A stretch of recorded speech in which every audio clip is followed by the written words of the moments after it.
तो चलिए मोल कंसेप्ट, मोल अवधारणा कंटिन्यू करते हैं। आज वाला लेक्चर बहुत इंपॉर्टेंट रहेगा। एक नया थीम, एक नया टाइप का वैरायटी स्टार्ट होगा। आपको याद हो तो अपन इसमें 3 वैरायटी क्वेश्चन देखे थे। सबसे पहले मोल कैलकुलेशन बेस्ड, जो सिंपल से मोल क्या होता है उसके अलग अलग फॉर्मूले थे, एक दूसरे को कन्वर्ट करने से मोलर मास की हेल्प से गिवन मास निकालना, गिवन मास की हेल्प से मोलर मास कैलकुलेट करना, ये इस टाइप के क्वेश्चन थे। या फिर गिवन वॉल्यूम से मोल कैलकुलेट करना या मोल से वॉल्यूम कैलकुलेट करना, मोलर वॉल्यूम या पर्टिकुलर गैस का वॉल्यूम। या फिर अपन लोगों ने नंबर ऑफ़ पार्टिकल पे काम किया था, मोल से नंबर ऑफ़ पार्टिकल या नंबर ऑफ़ पार्टिकल से मोल, मोल से मास या नंबर ऑफ़ पार्टिकल से मास। ऐसी बहुत सारी कैलकुलेशन की थी। वहाँ पर बहुत सारी कैलकुलेशन अपन लोगों ने की थी, लेकिन वहाँ पर जो इतनी अपन ने कैलकुलेशन की थी, जो इतनी वैरायटी अपन लोगों ने पढ़ी, वो सारी मोल कैलकुलेशन थी। लेकिन इसके अलावा जो मोल कैलकुलेशन सीखी थी उसका कुछ तो पर्पज़ रहा होगा। जो मोल कैलकुलेशन मैंने सिखाई या आपने सीखी उसका कुछ तो पर्पज़ है। क्यों सीखी, क्यों सिखाई गई भाई, ऐसा क्या ज़रूरत पड़ी जो इसको सीखना पड़ा। एक्चुअली जैसे मैंने पहले लेक्चर में बताया था, मैंने कहा था कि जो कैलकुलेशन है, हर फील्ड की अपनी एक कैलकुलेशन का तरीका होता है। आप चाहो तो कॉमर्स फील्ड में उसकी कैलकुलेशन अलग तरीके से की जाती है, साइंस फील्ड में अलग तरीके से की जा सकती है, और जैसे आर्ट्स फील्ड में है तो उसमें स्टैटिस्टिक्स आती है, उसकी अलग तरह की कैलकुलेशन होती है। तो हर किसी फील्ड में एक अपना एक कैलकुलेशन का नज़रिया होता है और उसका अप्लीकेबिलिटी अलग अलग जगहों पर होता है। लेकिन अभी जो अपन ने मोल सीखा है actually basic mathematics of chemistry है। ये केमिस्ट्री की एक जनरल गणित है भाई, और कुछ नहीं है। और ये सबसे ज़्यादा काम में कहाँ आती है, किसी भी केमिकल रिएक्शन में। जो भी केमिकल रिएक्शन होती है, उस केमिकल रिएक्शन में जो रिएक्टेंट रिएक्ट करते हैं, बेसिकली वो रिएक्टेंट मोल में रिएक्शन करते हैं। वो केमिकल रिएक्शन के अंदर जब पार्टिसिपेट करते हैं, जो रिएक्शन होती है वो मोल से होती है, वो एक दूसरे के साथ मोल से रिएक्शन करते हैं। अब अजीब सी बात ये लगी कि यार मोल से करते हैं, मास से क्यों नहीं करते हैं। तो इस पे अलग अलग 3 लॉज देखे अपन लोगों ने, अलग डिफरेंट लॉज ये बता रहे थे कि जब भी केमिकल रिएक्टेंट रिएक्ट करता है तो मोल से रिएक्शन करता है, ना कि मास से। तो ये अपन ने सीखा भी था। हाँ, अब चर्चा ये करते हैं कि मोल से रिएक्शन करने का मतलब क्या है। देखो, जैसे कोई केमिकल रिएक्शन है, मैं कहीं ना कहीं केमिकल रिएक्शन की तरफ घुस रहा हूँ, मैं कहीं ना कहीं केमिकल रिएक्शन में जो क्वेश्चन बना करते हैं, अब इसमें किस टाइप के क्वेश्चन बनते हैं। यदि ये रिएक्टेंट इतना लिया जाए और ये रिएक्टेंट इतना लिया जाए तो प्रोडक्ट कितना फॉर्म होगा। यदि प्रोडक्ट इतना बनाना है, यदि उत्पाद इतना बनाना है तो क्रियाकारक कितना चाहिए। इस टाइप के ढेरों क्वेश्चन बनते हैं और ये सबसे बच्चों को कन्फ्यूज और परेशान करने वाली चीज़ है। तो इस कन्फ्यूजन को, इस परेशानी को ज़्यादा देर तक नहीं चलने देंगे, बहुत ही जल्दी सॉल्व कर लेंगे और बहुत अच्छे से अपन लोग सीखेंगे। तो अब मैं बताता हूँ, एक छोटा सा एग्जांपल देता हूँ कि जैसे H2 है, ये रिएक्शन ज़िंदगी में हर बच्चे ने देखी है, चाहे साइंस ली हो चाहे नहीं ली हो। हालांकि साइंस वाला तो ढंग से देखता है। 2H2 + O2 से 2H2। अब जो H2 लिया है, मुझे इतना H2 का कंबस्शन, इसको कंबस्शन रिएक्शन बोलते हैं। मुझे जैसे 20 ग्राम H2 को इससे रिएक्शन करवाना O2 से, तो मेरे को O2 कितना चाहिए, मुद्दे की बात समझे। क्या इसके 20 ग्राम के लिए इसका 20 ग्राम में चाहिए क्या, या इसके 20 ग्राम के लिए इसका 10 ग्राम चाहिए, या इसके 20 ग्राम के लिए इसका 40 ग्राम चाहिए। मुद्दा ये है कि भाई साहब रिएक्टेंट कितना चाहिए। सर क्यों, क्या ज़रूरत है, क्या ही टेंशन है, क्यों कर रहे हैं भाई साहब।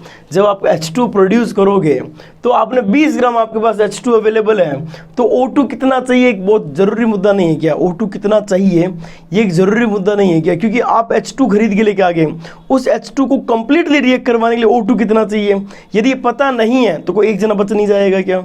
बाई चांस आप O2 कम लेके आ गए जितनी चाहिए थी एग्जैक्ट, तो इससे H2 बच नहीं जाएगी क्या। और आप बाई चांस O2 जो है वो ज़रा खरीद के लेके आ गए तो O2 नहीं बच गई क्या। तो इस तरह से तो पता ही नहीं चलेगा कि कौन बच जाएगा, कौन खत्म हो जाएगा। जो बचेगा, जो खत्म होगा, तो उस जो बच गया वो कितना बचेगा मेजर किया, लेकिन उस बच्चे को पूरा रिएक्ट करवाना है तो पहला वाला जो खत्म हुआ तो और लेके आना पड़ेगा।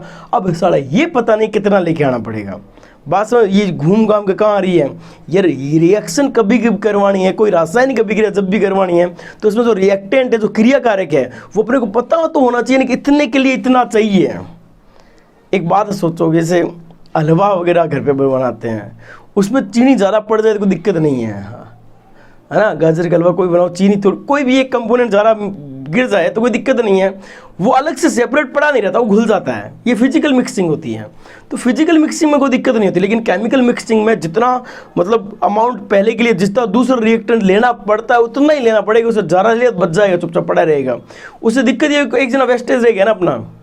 तो और दूसरा अपने को अंदाजा ही नहीं है कि यार प्रोडक्ट कितना बनाना है तो कितना कितना रिएक्टेंट लेना है। ये सबसे बड़ी दिक्कत है आज इंडस्ट्री में। आप देखो कि जब बोला जाता है कि यार ऑक्सीजन इतनी चाहिए, तो ऑक्सीजन जिस चीज़ से बनाई जाती है, जिससे भी रिएक्शन बनाई जाती है, तो उसका रॉ मटेरियल पता तो ना होता है ना कि इतना इसका रॉ मटेरियल चाहिए तो इतना लीटर ऑक्सीजन चाहिए होगी। तो एक बात सोचो कि मुझे 10,000 लीटर O2 प्रोड्यूस करनी है, प्रोडक्शन करना है। जब 10,000 O2 प्रोडक्शन करना है तो उसके लिए जो मेरे को रॉ मटेरियल जो रिएक्टेंट है, मेरे को आइडिया तो होना चाहिए कितना खरीदना है। बात समझ में? मुझे यदि ये पानी कितना बनाना है, यदि ये मेरे को बोल देगा यार 20,000 kg बनाना है, तो मैं बोलूँगा इसके लिए H2 और O2 कितना कितना चाहिए, आइडिया तो होना चाहिए ना यार। इस प्रोडक्शन के लिए आपको पता ही नहीं है कितना रिएक्टेंट चाहिए, तो सब कुछ बर्बाद है, धड़क धड़ रह गया। तो एक्चुअली रिएक्शंस जो आप कर रहे हैं, अपन जो सिस्टम सीख रहे हैं, उसमें ये बात मुख्य है कि ये बात मेन है कि ये हमें सिखाएगा कि रिएक्टेंट कितना चाहिए कितने प्रोडक्ट के लिए, या यदि ये रिएक्टेंट है तो दूसरा रिएक्टेंट कितना होना चाहिए रिएक्शन कंप्लीट हो जाए। यदि ये रिएक्टेंट इतना ले लिया, दूसरा रिएक्टेंट इतना ले लिया, तो जो पहला रिएक्टेंट यदि ज़्यादा रह गया तो कितना बचेगा और उसकी हेल्प से कितना प्रोडक्ट बनेगा। ये सारी बातें इसके अंदर डिस्कस होने वाली है। ये एक तरह से केमिस्ट्री नहीं यार, ये इंडस्ट्रीज़ में बहुत बड़ी दिक्कत थी वो सॉल्व होने जा रही है कि यार कितने प्रोडक्शन के लिए कितना रिएक्टेंट चाहिए, कितने उत्पादन के लिए कितना क्रियाकारक चाहिए। ये बहुत बड़ा मुद्दा है, इसको अपन सॉल्व करने जा रहे हैं। तो दिमाग में एकदम शांत दिमाग से सोच लो कि सब सीखने क्या जा रहे हैं। किसी भी केमिकल रिएक्शन में जो रिएक्टेंट रिएक्ट करते हैं और प्रोडक्ट जो फॉर्म होते हैं, क्रियाकारक जो क्रिया करते हैं, उत्पाद जो बनता है, वो कितना कितना रिएक्ट करेगा, कितना कितना बनेगा प्रोडक्ट, रिएक्टेंट कितना कितना रिएक्ट करेगा और प्रोडक्ट कितना कितना बनेगा। मुद्दा ये है। पहली बात ये इसलिए बहुत ज़्यादा इंपॉर्टेंट थी क्योंकि इंडस्ट्रीज़ में काम आती है। दूसरी ये बात कि इसके क्वेश्चन बहुत ज़्यादा आते हैं। यदि मोल से कोई क्वेश्चन देना हो तो देखो, एक्चुअली मैंने तुम्हें बताया था पहले भी, इससे पहले लेक्चर में, कि रिएक्शन हमेशा मोल के रेशियो में होती है, मोल के अंदर होती है रिएक्शन, मास में नहीं होती। रिएक्शन किस में होती है? मोल से होती है। मतलब इसके मोल के साथ रिएक्शन करता है, ना कि मास से, क्योंकि मास की कैलकुलेशन डेली लाइफ में चलती है। यहाँ पर केमिस्ट्री है, केमिस्ट्री में केमिस्ट्री कैलकुलेशन चलेगी, तो यहाँ वाली कैलकुलेशन क्या बोलती है कि रिएक्शन मोल में करवाना भाई साहब, रिएक्शन मास में नहीं करवाना, क्योंकि मास से सेटिंग सही बैठती नहीं है। जितना चाहिए पता नहीं चलता, जितना खत्म हो रहा है पता नहीं चलता, जितना बनता है पता नहीं चलता। तो तरीका क्या निकला? मोल से कीजिए ना काम, क्या दिक्कत है। तो अपन ने किससे स्टार्ट किया? मोल से काम करना स्टार्ट किया, मोल से सोचना स्टार्ट किया यार मोल किस तरह से डिसाइड करें कि कौन कितना चाहिए, वो आज अपन सीखेंगे। आगे बात समझ में? अभी तक तो ये बात समझ आई भाई साहब, भेजे में गई कि सीखना क्या है, क्योंकि ये भी बहुत इंपॉर्टेंट और ज़रूरी चर्चा है कि हम क्या सीखने जा रहे हैं, क्यों सीखने जा रहे हैं। हाँ, अब ये पता चल गया कि साहब हम रिएक्शन में ये चीज़ सीखने जा रहे हैं, तो इसको बोलते हैं रिएक्शन बेस्ड क्वेश्चन। तो अपनी मेन जो हेडिंग है वो है रिएक्शन बेस्ड क्वेश्चन, अभिक्रिया पर आधारित प्रश्न, reaction based question, reaction based question, अभिक्रिया पर आधारित प्रश्न। अब सुनना, जब भी तुम्हें ये बात मैंने पहले ही बता दी थी कि रिएक्शन, जब भी रिएक्टेंट रिएक्शन करते हैं, जब भी क्रियाकारक अभिक्रिया करते हैं, तो उसमें जो क्रियाकारक मोल से रिएक्शन करता है, मास से नहीं करता। फिर से बोल रहा हूँ, तुम्हें मास या द्रव्यमान दे रखा है, उसको मोल में कन्वर्ट करो। केमिस्ट्री कैलकुलेशन मोल से ही शुरू होती है और मोल पे ही खत्म होती है। मास से पता नहीं चलता यार, ये कोई फिजिकल मिक्सिंग नहीं, कोई भौतिक मिश्रण नहीं बना रहे तुम कि इतने चाय में इतनी दूध डाल दो, इतना चीनी डाल दो, ज़्यादा रह गया तो कोई दिक्कत नहीं है। ऐसा थोड़ी होता तुम चाय बना रहे हो, चाय में चीनी ज़्यादा रह गया तो चीनी नीचे पड़ी रह जाए, नहीं, वो घुल जाएगी, ज़्यादा मीठी बन जाएगी। कम रखी तो कोई दिक्कत नहीं है, वो कम घुली हुई रहेगी। तो ऐसे थोड़ी चीनी ऐसे थोड़ी करती है कि जितनी घुलनी है इतनी घोलेगा तो मैं घुलूंगा नहीं, इतनी घोली तो नीचे जाके बैठ जाऊँगी, नाराज हो जाऊँगी। ऐसे थोड़ी होता है, ये तो फिजिकल मिक्सिंग है यार, इसमें कोई दिक्कत नहीं होती, घुल जाएगी जितना घोलोगे। ठीक है, एक औकात तक तो जितना घोलोगे उतना घुल जाएगा, एक हद तक जितना घुल सकता हो तो घुल जाएगा, उसके बाद दिक्कत आएगी। लेकिन केमिकल में एक 0.001 मिलीग्राम भी आपने ज़्यादा रख दिया तो नहीं जाएगा, जिसको जितना चाहिए ना उतना ही लेके जाएगा। ये खास बात है, बचा और रख देगा, ऐसा नहीं थोड़ा और ले लो, थोड़ा और है थोड़ा और थोड़ा और थोड़ा और, यहाँ कोई थोड़ा और नहीं चलेगा, जितना चाहिए उतना ही लेंगे भाई। चलो, तो जब भी तुम्हें रिएक्शन बेस्ड क्वेश्चन करने हैं तो इसमें सबसे पहली कुछ खास बातें जो तुम्हें सीखनी जरूरी है, जिसमें सबसे पहली स्टाइक्योमेट्रिक कोफिशिएंट। ये इस पे सब हेडिंग के फॉर्म में आ रही ना,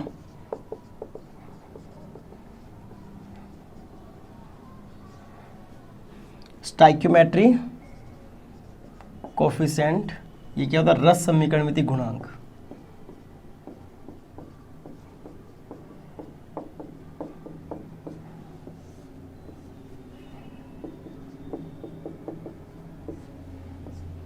रस समीकरणमिति गुणांक, स्टाइक्योमेट्रिक कोफिशिएंट। अभी क्या होता है सुनना। सिंपल सी चीज़ है पर बहुत बार काम में आएगी। सिंपल सी चीज़ है लेकिन बहुत बार परेशान करेगी, इसलिए अपन प्यार सीखते हैं। स्टाइक्योमेट्रिक रस समीकरणमिति गुणांक होता क्या है? किसी भी बैलेंस्ड केमिकल रिएक्शन में, किसी भी संतुलित अभिक्रिया में जो रिएक्टेंट और प्रोडक्ट का कोफिशिएंट होता है, जो क्रियाकारक उत्पाद का जो गुणज होता है, उसी को अपन क्या बोलते हैं? स्टाइक्योमेट्रिक कोफिशिएंट, रस समीकरणमिति गुणांक। एक बार इंग्लिश में एक बार हिंदी में वापस बोल देता हूँ। क्या? The coefficient of reactant and product in balanced chemical reaction. किसी संतुलित अभिक्रिया में क्रियाकारक उत्पाद का जो गुणांक है, उस गुणांक को अपन क्या बोलते हैं? रस समीकरणमिति गुणांक बोलते हैं। सिंपल सी बात है। This is the coefficient of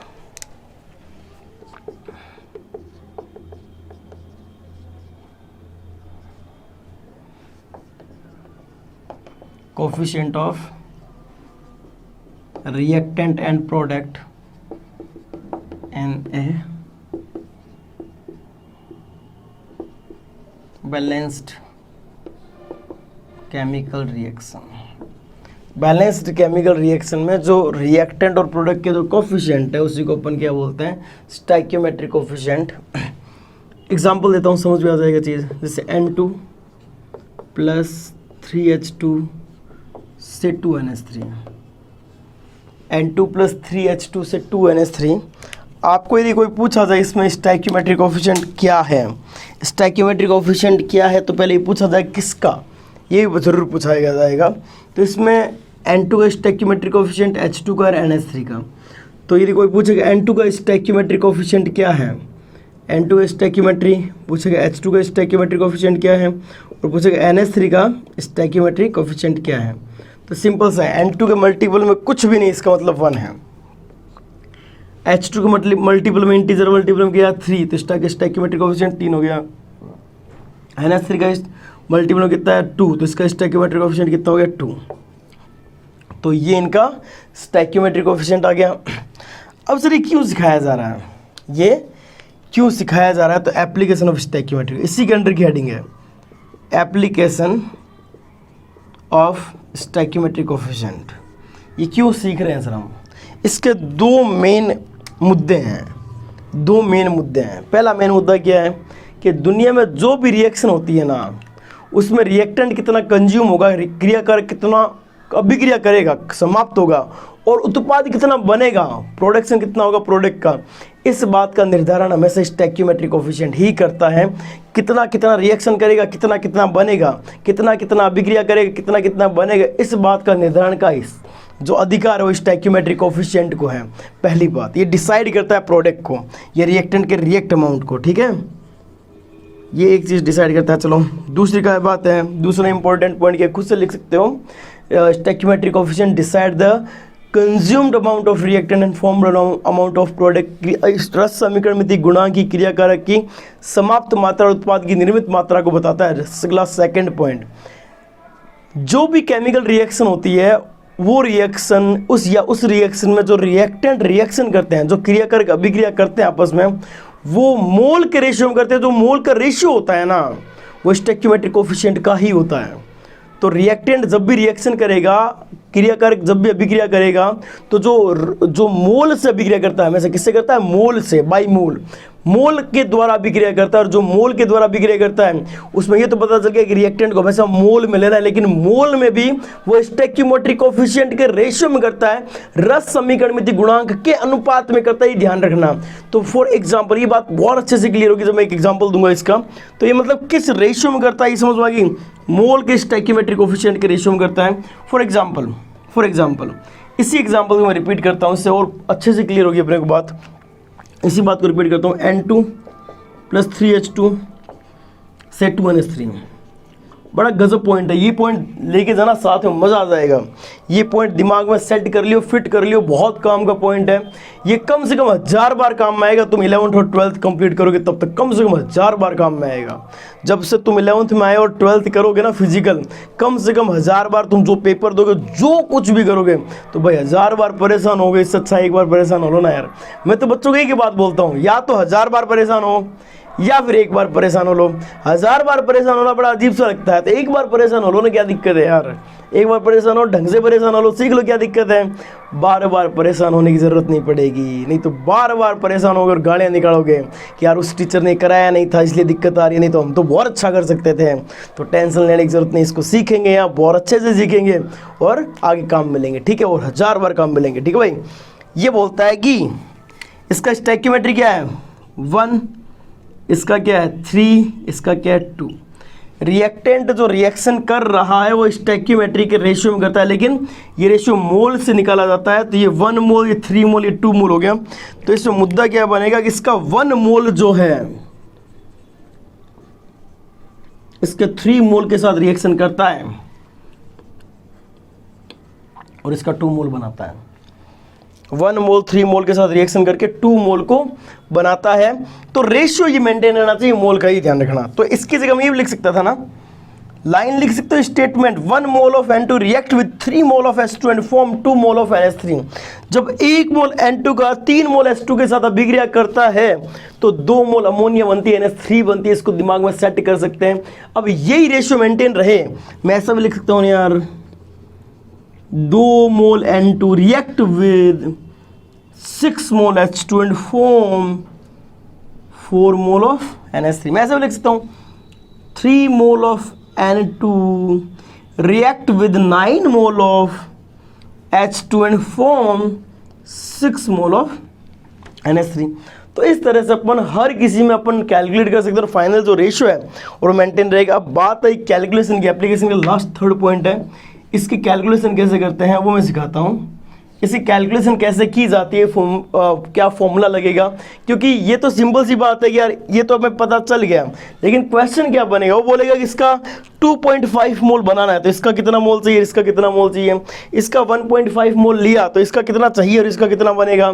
तो इस टाइप का जब क्वेश्चन आता है आ जाए तो ये फील होनी चाहिए। इस फील के बाद ये कैलकुलेशन समझ में आएगी, इस फील के बाद ही ये कैलकुलेशन समझ में आएगी, नहीं तो ये कैलकुलेशन समझ नहीं आएगी रे, नहीं आएगी और नहीं आएगी।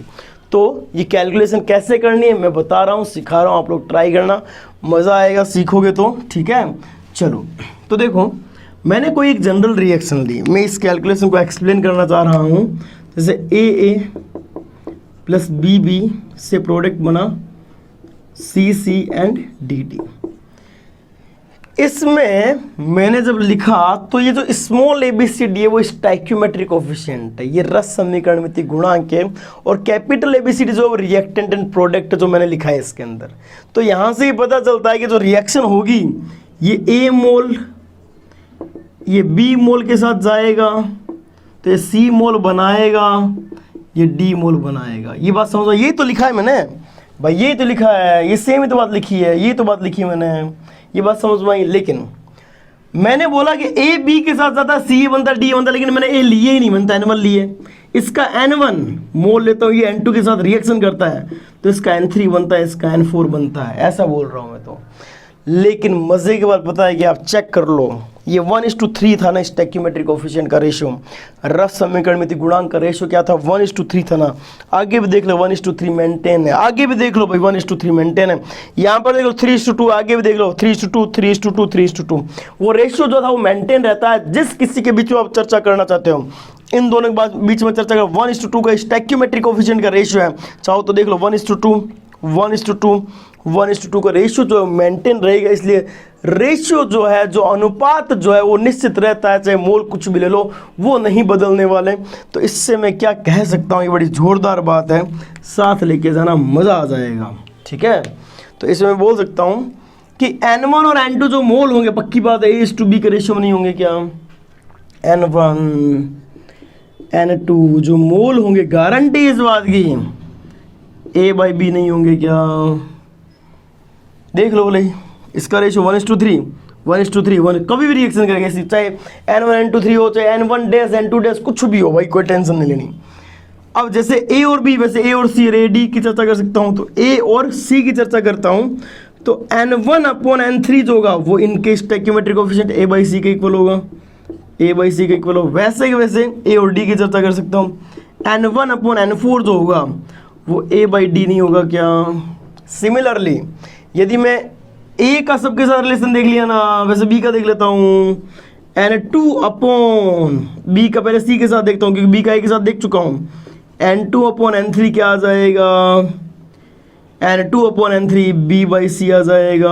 और क्या बोल सकता हूँ, B और D का देख लूँ, N2/N4 क्या आ जाएगा, B/D नहीं आ जाएगा। क्या एक और लास्ट बचा है C का, क्योंकि B का इन दोनों के साथ देख सकता हूँ, एक के साथ देख लिया, अब C का D के साथ बचेगा, और सबके साथ हो चुका है। तो N3/N4 इक्वल्स टू C/D। ये जो इक्वेशन बनी है ना तुम्हारे सामने, ये जो इक्वेशन बनी है, ये इक्वेशन तुम आराम से कभी भी बना सकते हो, और ये सारे के सारे आंसर तुम्हारे सामने खोल के रख देगा। कोई टेंशन, कोई दुविधा, कोई परेशानी नहीं आएगी। बस ये फंडा जो कंसेप्ट है याद रख लेना कि जो मोल्स ले रहे हो कोई फ़र्क नहीं पड़ता, लेकिन उसका मोल का जो रेशियो आएगा, वो मोल का रेशियो जो है स्टोइकियोमेट्रिक कोएफिशिएंट के रेशियो मैच करना चाहिए। वो जो मोल का अनुपात है वो रस समीकरण में गुणांक के अनुपात में मैच करना चाहिए, तो सही है, नहीं तो गड़बड़ है। बात समझ में आई क्या? तो ये पूरा बोर्ड जो अपन ने भरा है, अब इस पे क्वेश्चन क्या बनेगा, इसका मोल दे दिया, इसका पूछ लिया, और आपको ये पता है स्टोइकियोमेट्रिक कोएफिशिएंट N1 बता N2 आ जाएगा, N1 बता N3 आ जाएगा, N1 बता N4 आ जाएगा। क्या दिक्कत है यार, मतलब किसी एक का मोल तो बता दो। नवीन जोशी सर ने इतना अच्छे सिखा दिया, हम सबके मोल निकाल सकते हैं, कोई दिक्कत, कोई दुविधा, कोई टेंशन नहीं है। मैं आ रही बात समझ में? हैं जी, आई बात समझ में? हैं जी तो हाँ लिखो, हाँ लिखो, कमेंट में जाके लिखो, हाँ सर मज़ा आया, सीखा हमने। हम परेशान थे क्योंकि कुछ कमेंट्स ऐसे आते हैं। एक बच्चे का कमेंट था इलेक्ट्रोकेमिस्ट्री के मॉड्यूल में, मॉड्यूल जो चल रहा था उसमें लेक्चर एक था, अब जाके देखना, जिसमें इलेक्ट्रोलाइटिक सेल सिखाया हुआ है, उसकी कैलकुलेशन आती है, बड़ी गंदी कैलकुलेशन होती है।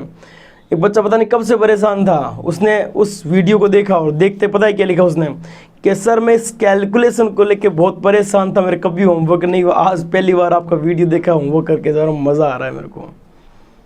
ठीक है, तो तुम भी प्रयास करो, क्या पता तुम्हें मज़ा आ जाए। ठीक है, तो ये सिंपल सा, इस पर एक दो एग्जांपल कर लेते, थोड़ा अपने को जी को शांति मिलेगी, कैसे अप्लाई होता है, कैसे लगता है ये तरीका, तो थोड़ी जी को तसल्ली दे ही देते हैं एक दो मैरिकल करके। मैं कोशिश ये करता हूँ कि बोर्ड का मैक्सिमम हिस्सा ऑक्यूपाई करूँ, तो मैं वहाँ एक क्वेश्चन करवाना चाहूँगा, ताकि एक ही स्लाइड में सब कुछ हो जाए, उससे बढ़िया कुछ नहीं है। ठीक है, तो इसी स्लाइड में सब कुछ टिका देते हैं, क्या दिक्कत है। आपको सिंपल सा क्वेश्चन दिया है, N2 + 3H2 से 2NH3। ठीक है भाई, इसके चाहिए 1.6 मोल, इसके कितने चाहिए, 1.6 मोल चाहिए। इसका N1 मोल खत्म होता है, इसका N2, तो N1 N2 क्या होएगा बताना है, N1 N2 क्या होएगा बताना है। इसको मैं ट्राई करता हूँ, एक क्वेश्चन आपको दे देता हूँ, एक मैं ट्राई कर लेता हूँ, एक आपको कमेंट के लिए दे देता हूँ, क्या दिक्कत है। चलो, तो सिंपल सी बात है, इसका स्टोइकियोमेट्रिक कोएफिशिएंट का रेशियो लिखो 1:3:2, N1/N2, लेकिन N1 N2 दोनों ही वेरिएबल, इन दोनों की इक्वेशन बनाऊँ, एक बार इसके साथ बना लेता हूँ, एक बार इसके साथ बना लेता हूँ। तो N1/1.6 इज इक्वल्स टू, मतलब मोल लिखे इन दोनों के, ये मोल और ये मोल लिखे, मोल के बाद स्टोइकियोमेट्री 1/2 होना चाहिए, N1/N3 और 1/2, तो ये कितना आ जाएगा N1, यहाँ से 0.8 आ जाएगा। ठीक है भाई, अब ये इन दोनों का रेशियो देख लो, चाहो तो अब इन दोनों कर लो, कोई दिक्कत नहीं है।